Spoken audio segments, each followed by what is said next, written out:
Ontario's premier arrives for a high-stakes meeting in Washington. Tonight, the Canadian contingent hoping to push back against Trump's tariffs.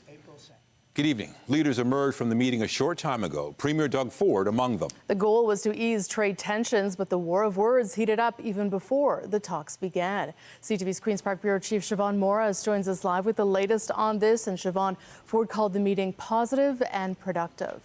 He definitely was trying to put a positive spin on this meeting coming out. There were questions about how acrimonious it might be, given some words from the U.S. president and his Commerce Secretary just hours before the meeting. But here is what we heard from Doug Ford just moments ago. We feel that the temperature is being lowered. We feel the temperature is being lowered. And we've also agreed that we're going to have another meeting next week. And I think it's going to be very productive as well. We want the best outcome for both countries. We're like a family. Sometimes there's tension between families, but that was an extremely productive meeting. And I just want to thank the Secretary for the opportunity to go in there and stay this long and communicate. We shared a tremendous amount of views back and forth. And I'm feeling very positive, and I just look forward to reaching out again next week.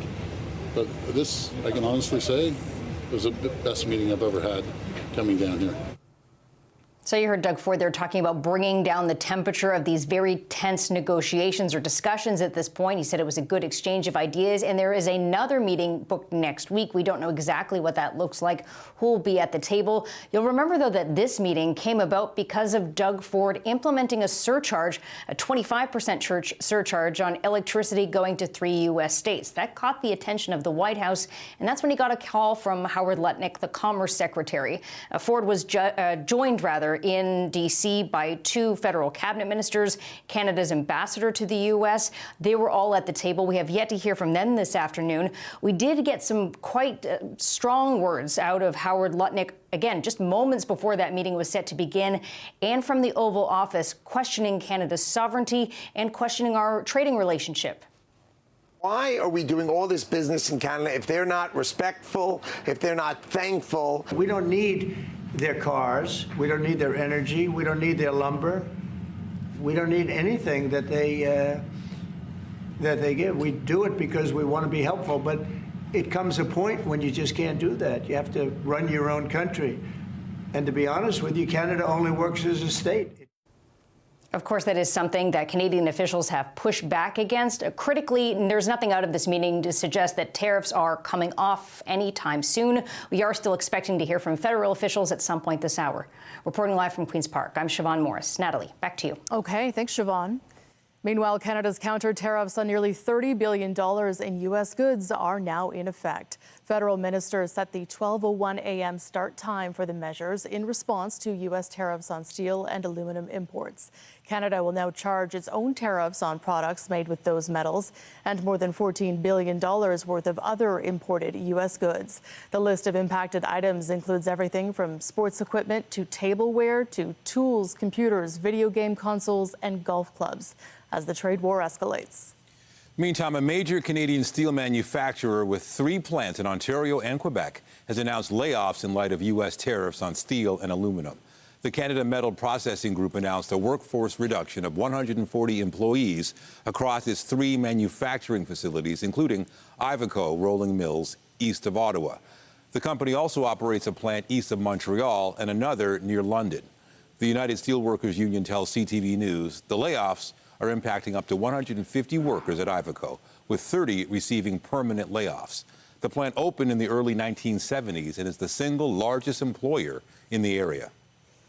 Meanwhile, new Leger polling shows 84% of Canadians are concerned President Trump might use measures like tariffs and trade sanctions to push the country into a closer and more formal economic relationship with the United States. In response, 74% of respondents supported dollar-for-dollar counter tariffs on Canada's part. That is a 4% increase from the last weekly survey. Leger carried out the online poll of 1,548 Canadians between March 7th and 10th.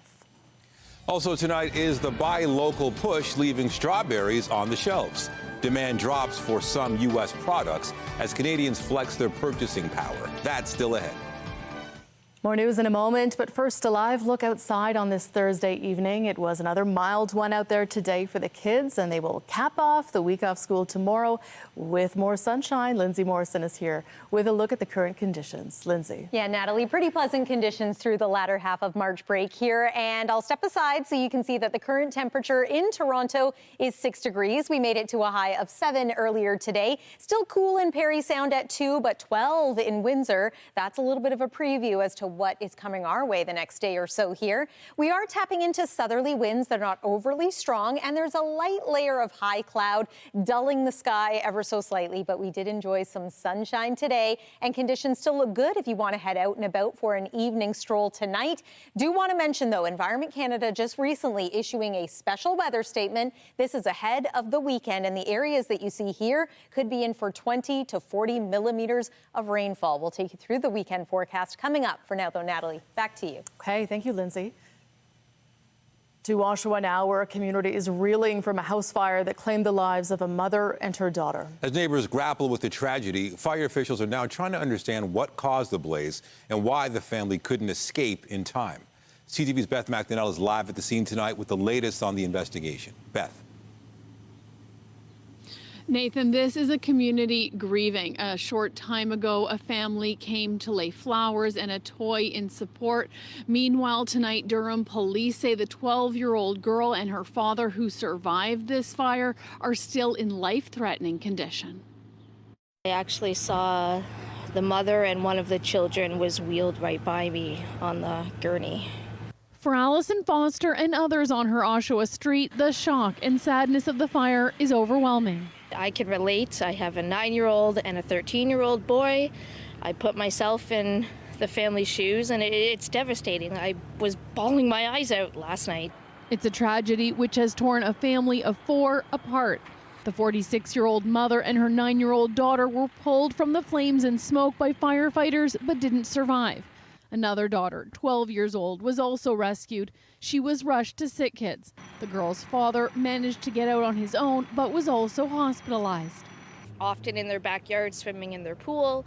They're out front. They're always interacting with people that have dogs, like very, very friendly people. They were very nice people. They were always playing outside. You could hear the children playing. But yeah, no, I mean, seemed like a great family. It's a tragedy compelling some who don't know the family to stop by in person. We had a fire back in October and we lost our home.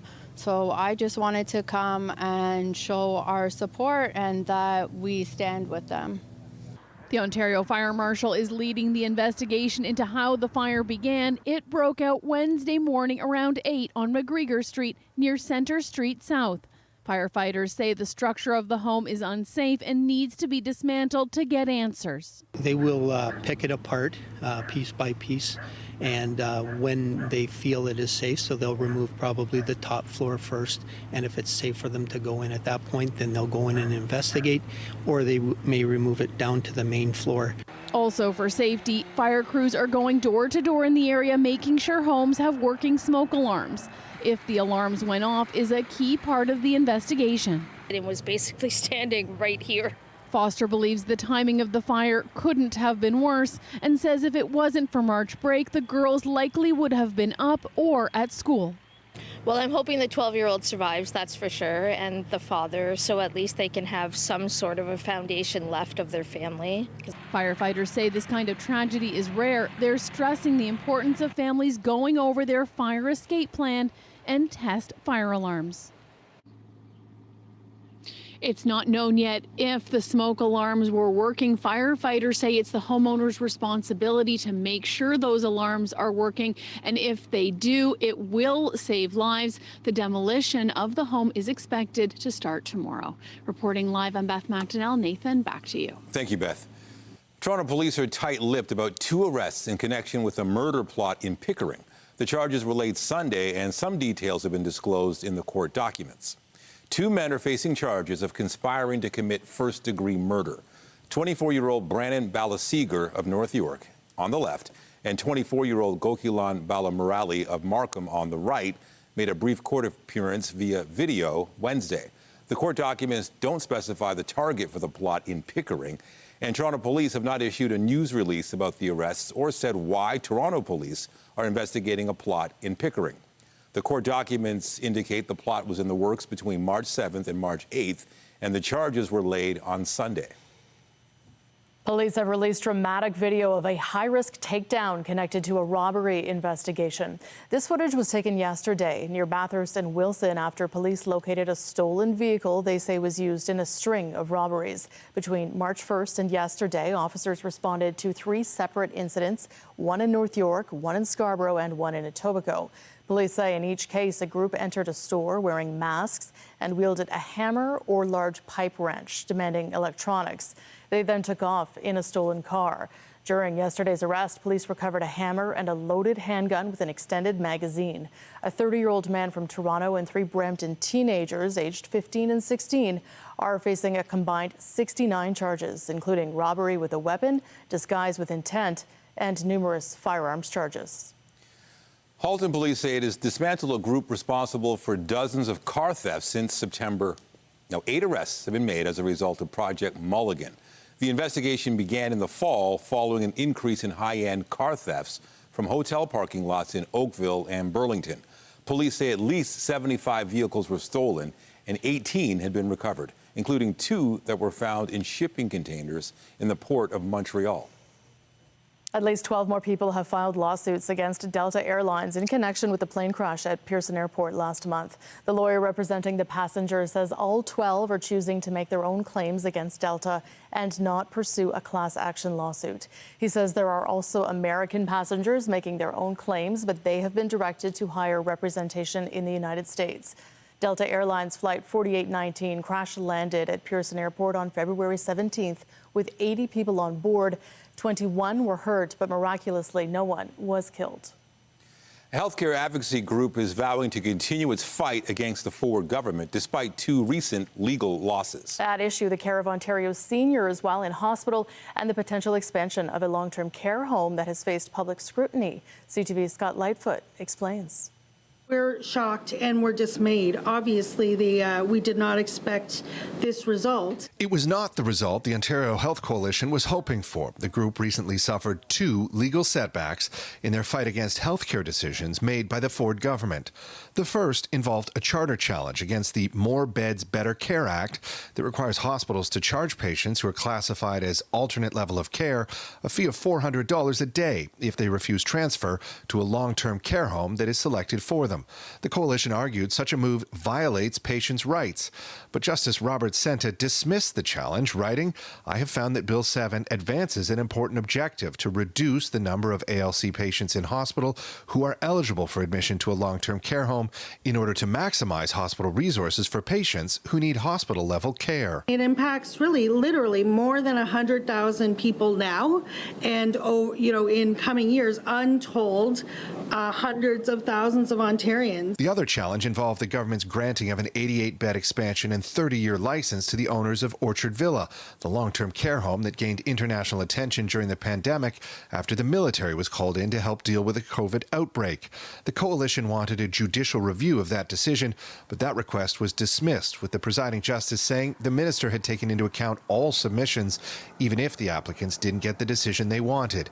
In both cases, the justices ruled that the coalition did not have legal standing. To say that we're disappointed with the results is an understatement. Needless to say, we don't agree with the court's conclusions on either the law, the facts, or on the question of public interest standing. Financial costs will prevent an appeal in one case. The other is up in the air. But the coalition says they won't let the legal setbacks deter them from continuing their fight, admitting it won't be easy. We're not going to kick a government when it's down. We're in the middle of a big trade war with the United States, and it's not the time for us to be mounting major public pressure on the government. When things are more stable, we'll be figuring out how we can make the most visible possible what's actually happening. Scott Lightfoot, CTV News. Nearly 10 years after he took office, today is Justin Trudeau's last full day as Prime Minister. He shared a video message on social media ahead of his meeting with the Governor General tomorrow. I am so proud of Canadians. I'm proud to have served a country full of people who stand up for what's right, rise to every occasion, and always have each other's backs when it matters most. This may be my last day here in this office, but I will always be boldly and unapologetically Canadian. My only ask is that no matter what the world throws at us, you always be the same.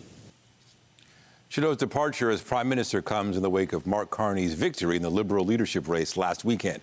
He'll be sworn in alongside his cabinet tomorrow amid talk of an early federal election. And there'll be a special edition of CTV's Power Play with Vashi Kapelos with full coverage of tomorrow's swearing in of Prime Minister-designate Mark Carney. It will air on CTV News Channel and ctvnews.ca starting at 10. Foreign ministers from across the G7 gathered in Charlevoix, Quebec today with the trade tensions between Canada and the U.S. in the spotlight. CTV's Jeremy Chiron has the details.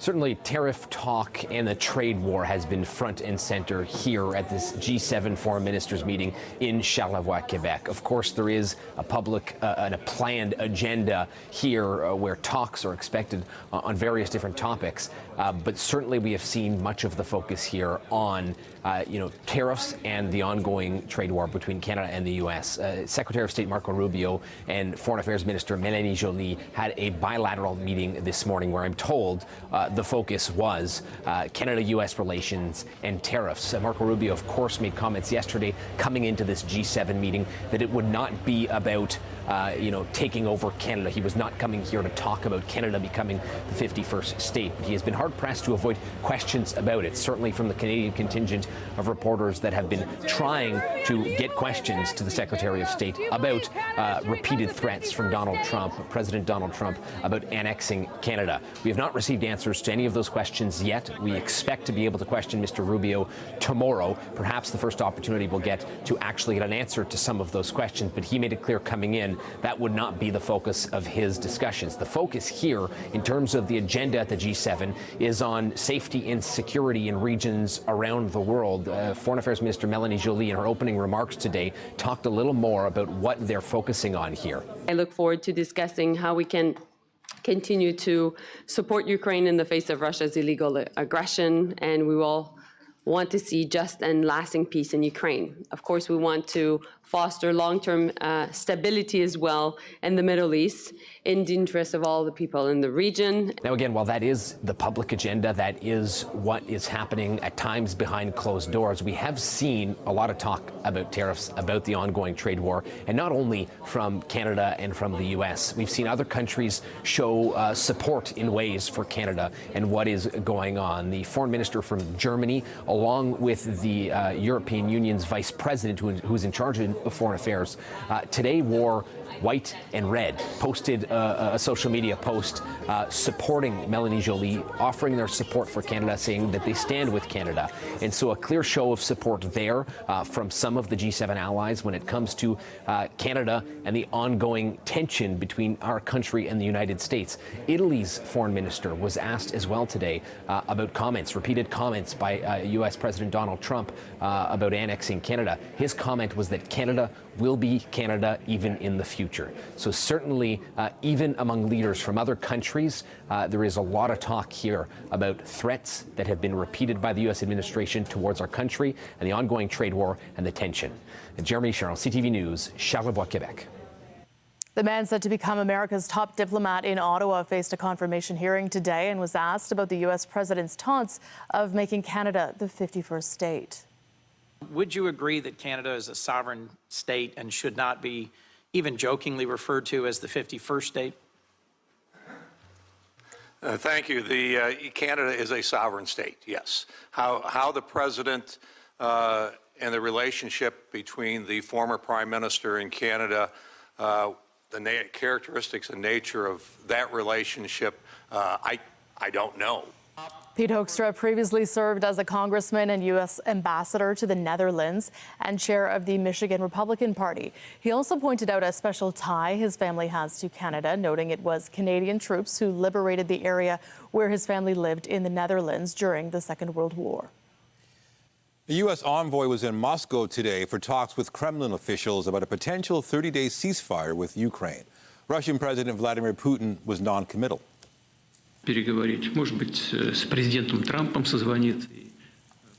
Putin said he thinks the idea of a ceasefire is correct, but said he was concerned about how it would be enforced and if Ukraine would use the 30-day ceasefire to rearm. He also questioned whether Ukrainian forces would leave Russia's Kursk region. It also is not clear on what Ukrainian territories would remain under Russian control after Moscow's full-scale invasion. The U.S. president weighed in this afternoon. I hope Russia's going to make the deal too. And I think once that deal happens, you're never going to be in a process. I don't think they're going back to shooting again. It's complicated. You know, you have you're sort of creating the edge of a country.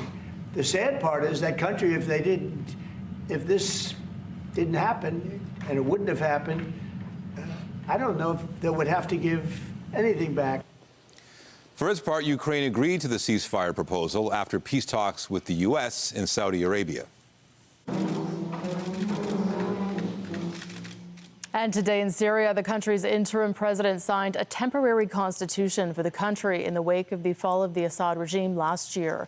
The document enshrines Islamist rule in Syria for 5 years during what's being called a transitional phase. Those militants played a major role in defeating the previous dictatorship, but they've been blamed in part for a wave of sectarian violence that monitoring groups say has killed hundreds of civilians. Pope Francis is marking his 12th anniversary as head of the Catholic Church as he remains in hospital recovering from double pneumonia. Cardinals, bishops, priests, and nuns gathered at the Vatican this evening to pray for the 88-year-old pontiff's health. Officials say a chest X-ray has confirmed ongoing improvements. 2 days ago, doctors declared Francis is no longer in imminent danger. The Pope is still receiving high flows of oxygen through a nasal tube and a mask. 2 astronauts stranded in space will have to stay there a little longer as the vessel bringing them home was delayed Wednesday. Time we are standing down from today to further address hydraulic release data. SpaceX paused its launch because of a hydraulic issue. The rocket is bringing a new crew to the International Space Station before returning to Earth with Butch Wilmore and Suni Williams.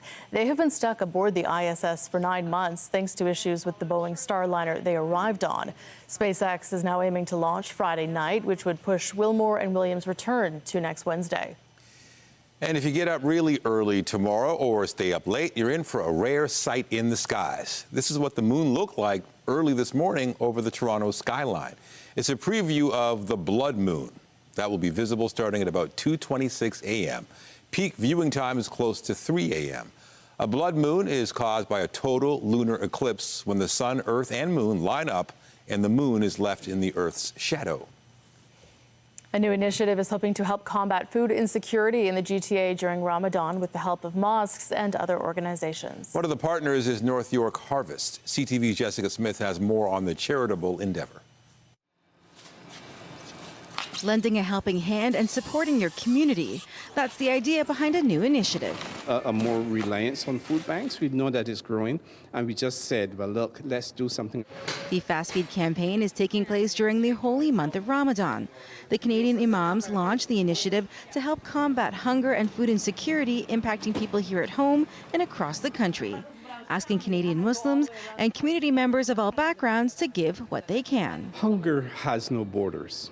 Right? Hunger doesn't attack or keep in one community. And we know that across Canada, people have the same issue with food insecurity. Partnering with North York Harvest Food Bank for the Fast Feed initiative, every monetary donation helps the food bank purchase essentials to tackle an ever-growing need. You know, food banks are not the solution to food insecurity or poverty, but at the same time, for so many people, they are the only support that is available. The fast food program is a branch off of the long-time Give 30 campaign that supports food banks across the country during Ramadan. And Give 30 campaign and fast feed in particular is an opportunity to outreach to those people, knowing that this is happening in our community and the Islamic expectation of care for the neighbor and giving charity. That's a big part of the way we're doing this with the Canadian Council of Imams. With the overall message that the community is stronger when we work together. This is an example of that type of support of community members, helping community members, and we are just thrilled to be a part of that and helping to be the conduit by which people can help people who are struggling right now. The Fast Feed initiative runs through until March 29th, but you can make a donation anytime by visiting give30.ca or by visiting northyorkharvest.com. Jessica Smith, CTV News, Toronto.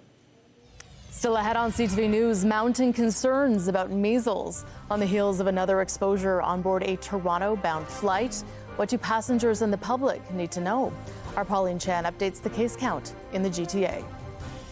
And I'm Pat Foran. Coming up on Consumer Alert, it's shaping up to be a busy and expensive concert season this summer. Fans of Blackpink paid big money for tickets for their only Toronto show, but were shocked when another show was added the next day with much cheaper seats. All of that story, that's just ahead.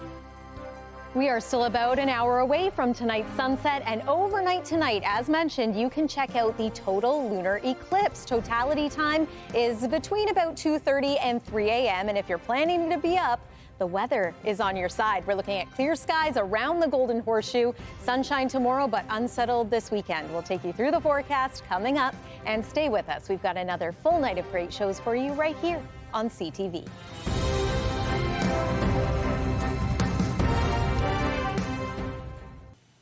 Well, it's going to be a busy concert season this summer with many big acts making stops in the GTA, including the K-pop band Blackpink. The South Korean group has a loyal fan following, but some fans aren't happy about how tickets to their Toronto concerts were sold.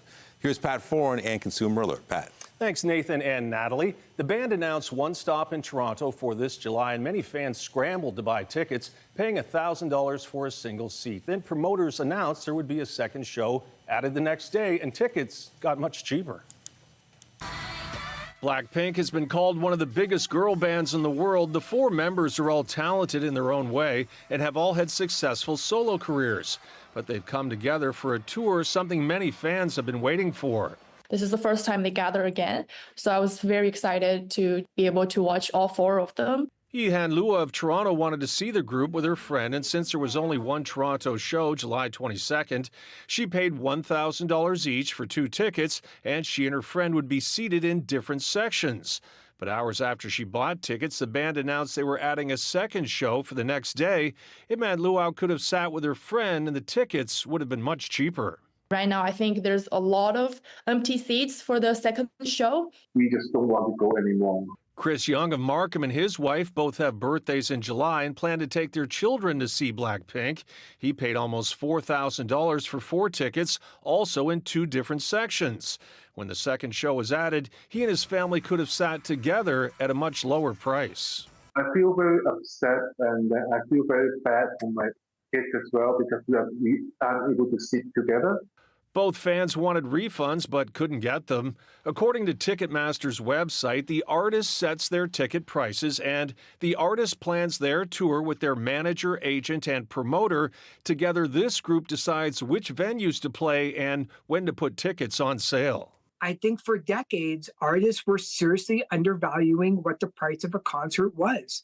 Eric Alper says concerts are now where artists make most of their revenue, and he doesn't blame them for charging what the market will pay. They're not making that much money on music streaming services. They're not making that much money on places like YouTube offering their videos. Everything is more expensive. Still, fans feel if an artist is going to play 2 shows in a city, they shouldn't say they're only going to play 1. That's just unfair, and that's a deception to the consumers. We really feel cheated. And fans are getting more vocal. The band Tool had 2 concerts in Punta Cana last week, and they promised 2 unique shows. But when they played songs from the night before, they were booed, and some fans are even organizing a class action lawsuit. On your side, I'm Pat Foran. If you have a consumer story idea, email us at alert@ctv.ca. Well, things turned around nicely today. Lots of sunshine. It was mild. It's like we're kind of back to what we had a few days ago. Absolutely. So we've got the big sun today and the big moon tonight.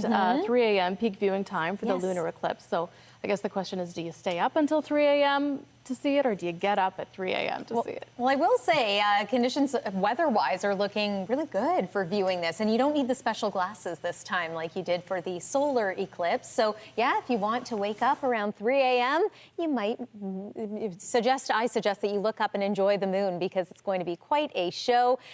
We've been talking about March break and the pleasant weather conditions. Here was the scene at Dagmar Ski Resort earlier today.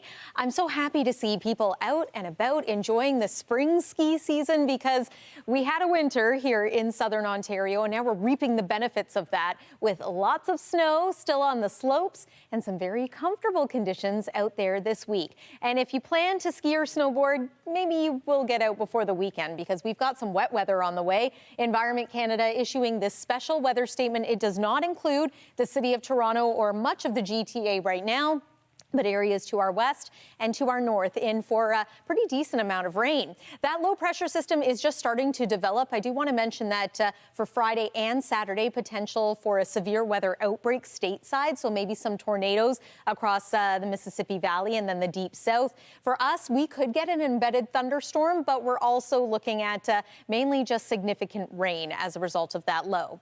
There's overnight tonight, clear skies around 2:30 and 3 a.m. Tomorrow, we're going to have a little bit of high cloud once again, but bright skies, mainly sunny, and then heading into Saturday, this is when the wet weather is going to begin. So there's midday, first round of showers. I think we'll even get some sunny breaks through here and there throughout Saturday, so it's not a washout. Saturday night, though, the heavier rain is going to move in, and then Sunday looks to be pretty unsettled around southern Ontario. Again, heaviest rain looks like it's going to be west of here, and for areas to the north, maybe upwards of 40 millimeters of rain. Less than that expected at the moment around the City of Toronto, but we could pick up 10 to 20 millimeters by the time all is said and done. It is now 4 degrees in Toronto, so we are starting to cool down. We're forecasting an overnight low of +1. That is still warmer than normal. And then tomorrow, look at this. Temperatures in parts of southwestern Ontario could soar into the upper teens tomorrow. We are going to be a little bit cooler in parts of the GTA thanks to the winds off the lake. However, double-digit highs expected in places like Haliburton, Port Perry, and Belleville as well. 7-day forecast looks like this. Our warmest days are going to be Saturday and Sunday, but of course we are anticipating the wet weather those days. Watch overnight Sunday and into Monday. We could just briefly slip below the freezing mark. Might see a changeover to a few flurries, and then we're at 3 degrees with a return to some sunshine by Monday. That's the weather for now. Nathan, over to you. Thank you, Lindsay. Still ahead, the strawberries are on sale and still no buyers as Canadians pass over products with U.S. labels in a show of solidarity. Our Mike Walker investigates coming up.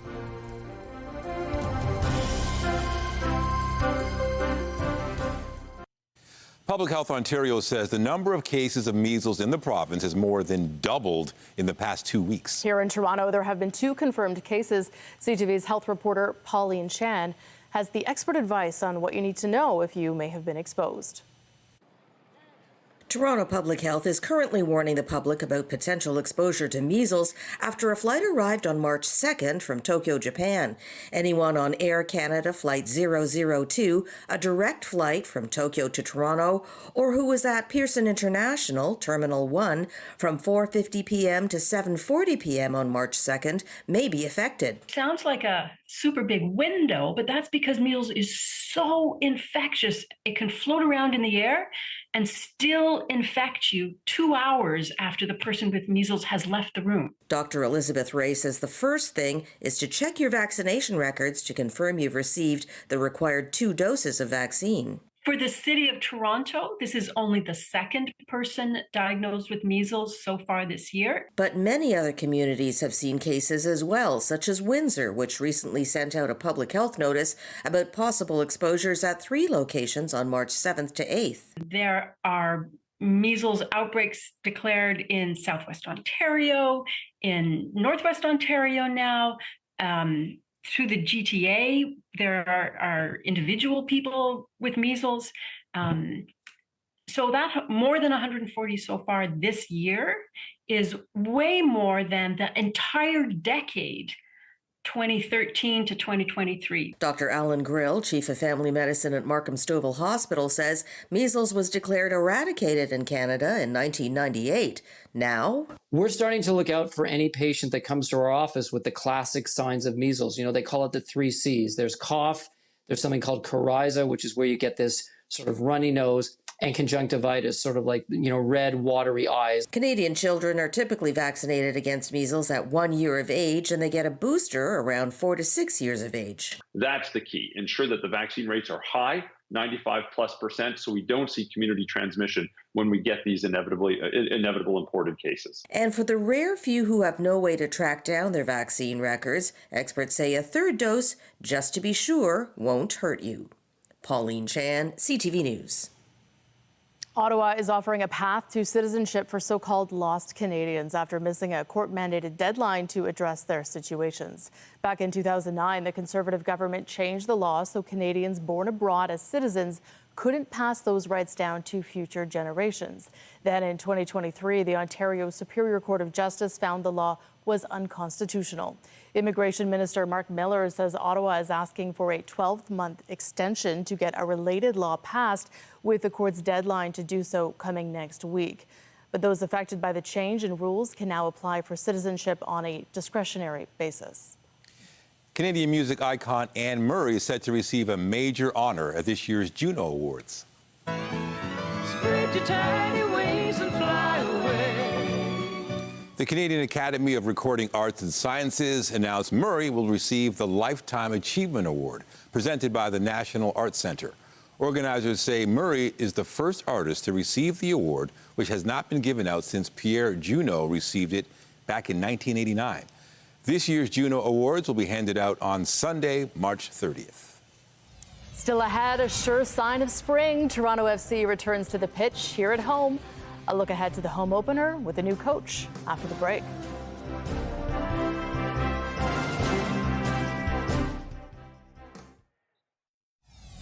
We shared a tremendous amount of views back and forth, and I'm feeling very positive.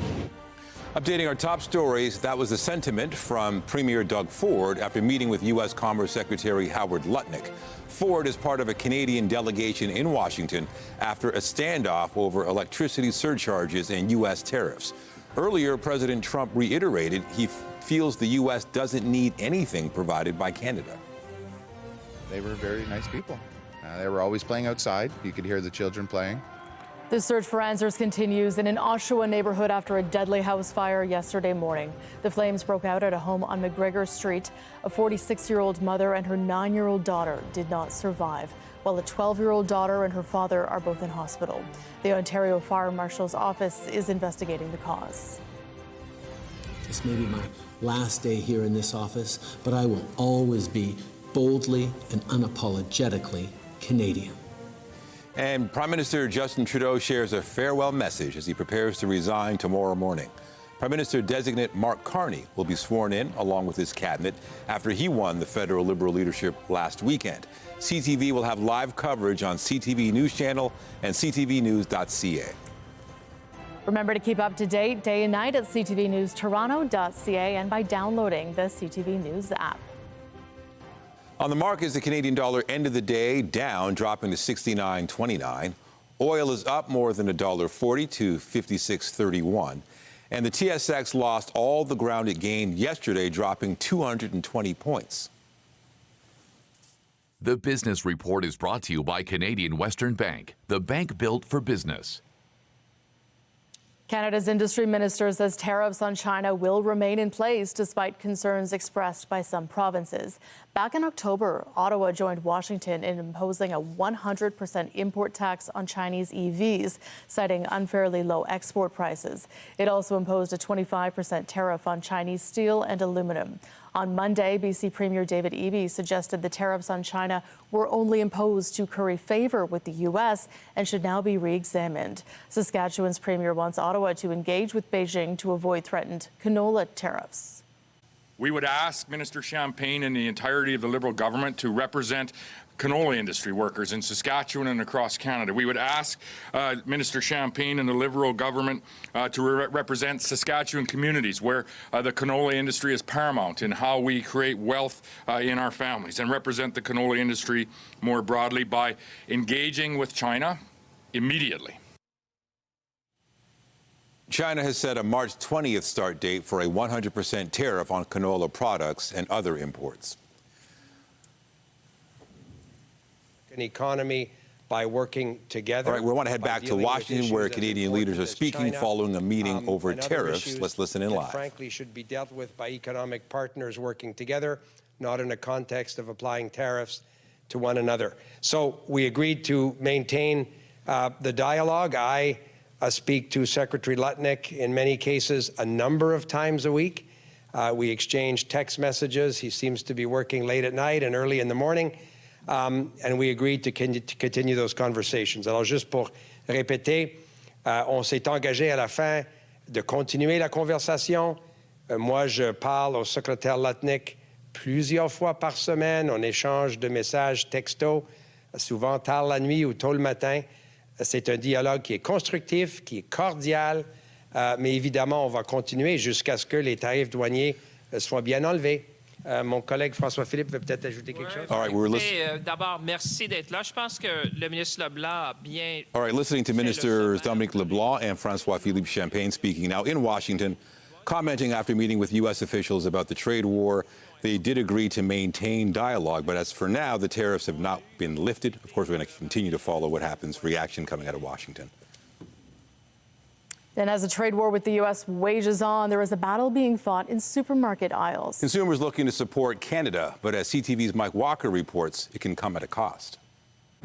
Sticker shock in the produce aisle at some grocery stores. Strawberries from the U.S. on sale for $1.99. The shelf fully stocked. It's not enough to entice some shoppers amid the trade war. I think our sovereignty is not for sale, and it needs, I don't know how else to get the message across. Bought one package of strawberries because they look so beautiful and the price was right. A regular price would be around $4, experts note, still cheaper than the Ontario greenhouse-grown strawberries. Now you're seeing consumers asking grocers to de-Americanize the store. The director of the Agri-Food Analytics Lab says the full shelves of U.S. discounted products are a sign of pressure building on grocers as Buy Canadian continues to gain momentum. Sales for American products are down more than 6% in February. That is huge. This as major grocers continue to identify Canadian products with maple leaf labels, and now Loblaw is announcing it will use a T label to identify products affected by tariffs that the company's CEO says will help consumers make informed choices. You get a choice on it. The thing is, it's so confusing. Loblaws has said prices could increase in the coming weeks, starting with produce. Sylvain Charlebois says the uncertainty of the trade war is driving up the cost of everything. Grocers are looking for options, and they're bringing in products from Mexico, from Peru, Turkey. All of this will come at a cost. If that second wave of tariff actually goes through, that's going to be a big hit for food manufacturers in Canada buying all sorts of ingredients coming from the U.S. Higher prices across the board has experts questioning how long the Buy Canadian sentiment will last. For some, it's a matter of principle. But we don't actually need it, and we might need to get used to that. But for others, the added costs may be too much. Depends on how much more it costs. I mean, patriotism only goes so far, and that's as far as how my wallet goes. Food prices are expected to increase by up to 5% this year. That's an extra $800 for a family. Researchers say that still remains the case, having accounted for this trade war. Mike Walker, CTV News. Toronto FC is gearing up to kick off their home opener this weekend.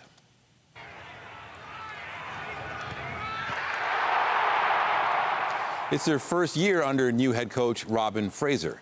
TFC is hoping to turn things around after finishing 11th in the Eastern Conference last season. The team has 2 losses and a draw so far. Captain Jonathan Osorio says they're looking forward to playing in front of a hometown crowd.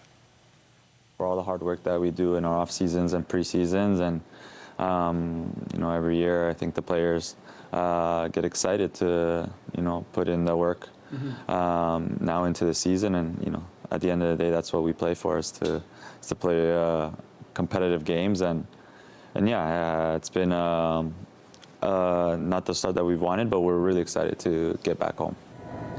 Toronto FC is hosting the Chicago Fire at BMO Field on Saturday at 2:30 in the afternoon. Tonight, an emotional plea from a Canadian woman detained at the U.S. border. I have no idea when I'm going to leave. Why she remains locked up and the family's desperate push to get their daughter back. That story and more later on CTV National News. All right, one last look at the forecast, and I'm guessing you've set your alarm for 2:30. Yeah, I got to see the lunar eclipse. We'll circle back on that tomorrow, see if it actually happens. Yes, I might be up anyway. I have a 1-year-old, so we'll see. But here's one more look at the temperatures for tomorrow. Hey, here's a sign that we're getting into some warmer weather. I'm now talking about it being cooler by the lake. Tomorrow's forecast high in Toronto going to be cooler than elsewhere, but still 9 degrees. And then we're getting into some wet weather over the weekend. Might rain on your St. Patrick's Day parade a little bit on Sunday. And then here is your 7-day forecast. We're back into some sunshine through the early part of next week. Natalie and Nathan. Okay, thanks, Linz. Be sure to join Heather Wright tonight at 11 for CTV National News, followed by Sean Leathong with our next local newscast at 11:30. In the meantime, our coverage continues anytime on CP24 and online at ctvnewstoronto.ca. For Lindsay Morrison and all of us here at CTV News, thank you for watching and have a good night.